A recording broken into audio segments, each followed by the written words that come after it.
যারা হাসিনার নির্দেশে সেদিন পুলিশের গুলিতে নিহত হয়েছে, শহীদ হয়েছে, অঙ্গ হারিয়েছে, চোখ হারিয়েছে, অন্ধ হয়ে গেছে। এই যে এত ত্যাগ, এই যে প্রায় 2000-এর উপরে আমরা মানুষ হারালাম, ছেলে হারালাম, তরুণকে হারালাম, এই যে আমরা প্রায় 30,000-এর বেশি অধিক আমাদের নেতা কর্মীরা অন্ধ হলো, পঙ্গু হলো, তার একটাই তো লক্ষ্যটা হচ্ছে যে ফ্যাসিস্ট হাসিনাকে বিদায় করে এই বাংলাদেশে একটা গণতান্ত্রিক রাষ্ট্র ব্যবস্থা প্রতিষ্ঠা করা, তাই না? একটা ন্যায্য সমাজ প্রতিষ্ঠা করা। কিন্তু আজকে যখন পত্রিকা খুললাম, বেদনায় একেবারে নীল হয়ে গেছি। দেখলাম 5 জন সমন্বয়কারীকে গ্রেপ্তার করেছে পুলিশ। তারা জোর করে একটি বাড়ি থেকে, একজন সাবেক সংসদ বাড়ি দিয়ে 50 লক্ষ টাকা আদায় করছে। এই কি পরিণতি থেকে আমরা চেয়েছিলাম? এই বাংলাদেশের মানুষকে কেউ এটা চেয়েছিল? এত তাড়াতাড়ি যদি এই ঘটনা ঘটে, 1 বছর হয়নি, তারা আমাদের ভবিষ্যৎ কি? প্রিয় সহকর্মী যোদ্ধা, এই কথাগুলো এই জন্য বলছি যে গোটা বাংলাদেশ তোমাদের দিকে চেয়ে আছে। তরুণ যুবক যারা বন্দী দিয়েছে, যারা পাল্টে দিয়েছে সেই হাসিনার ক্ষমতাকে, তাকে দূর করে দিয়েছে দেশ থেকে, তাদেরকেই তো এখন এই দেশ গড়ে তুলতে হবে, তাদেরকেই তো এখন এই দেশকে নির্মাণ করতে হবে এবং তাদেরকে ভবিষ্যতের একটা সুন্দর বাংলাদেশ তৈরি করতে হবে, ন্যায্যতার ভিত্তিতে, মানবতার ভিত্তিতে। দুঃখ হয় আমাদের যখন আমরা দেখি যে 1 বছর সময়ের মধ্যেও আমরা একথা জোর গলায় বলতে পারছি না যে আমরা এখন তৈরি হয়ে গেছি, এই দেশ আমরা নতুন করে গড়ে তুলব।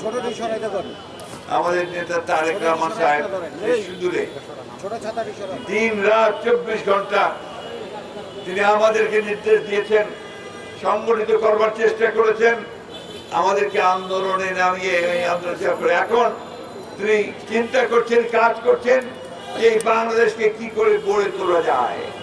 এই জুলাই মাসে আমাদের সমস্ত অঙ্গ সংগঠনের অসংখ্য নেতাকে গ্রেফতার করে প্রথমে ডিবি অফিসে নিয়ে গিয়ে নির্মম অত্যাচার করা হয়েছে, নির্যাতন করা হয়েছে, পায়ের নখ তুলে নেওয়া হয়েছে, দাঁত ভেঙে দেওয়া হয়েছে।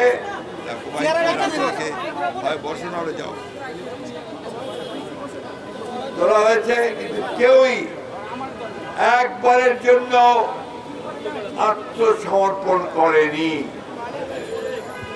কথাটাকে জোর দিয়ে বলছি, ডিবি অফিসে যখন অত্যাচার করা হয়েছে আমাদের নেতা কর্মীদেরকে, এমনকি সিনিয়র নেতাদেরকে, তারা একজন আরেকজনকে সাহায্য করার চেষ্টা করেছেন। প্রচন্ড নির্যাতনের পরে যখন ধাক্কা দিয়ে তাদেরকে সেই সেলের মধ্যে ফেলে দেওয়া হয়েছে, আরেকজন তার সেবা করার চেষ্টা করেছেন, সুস্থতা করার চেষ্টা করেছেন। প্রিয় সহকর্মীরা, সহযোদ্ধারা, এই কথাগুলো এই জন্য বলছি, আমাদের কোন নেতাই কিন্তু সেদিন কোন মুচিলেখা দেন নাই। আমি এই জন্যই এতক্ষণ এই কথা বললাম। আজকে টেলিভিশনে, আজকে পত্র পত্রিকায় বারবার করে সেই ডিবি অফিসের ছবি দেখানো হয়।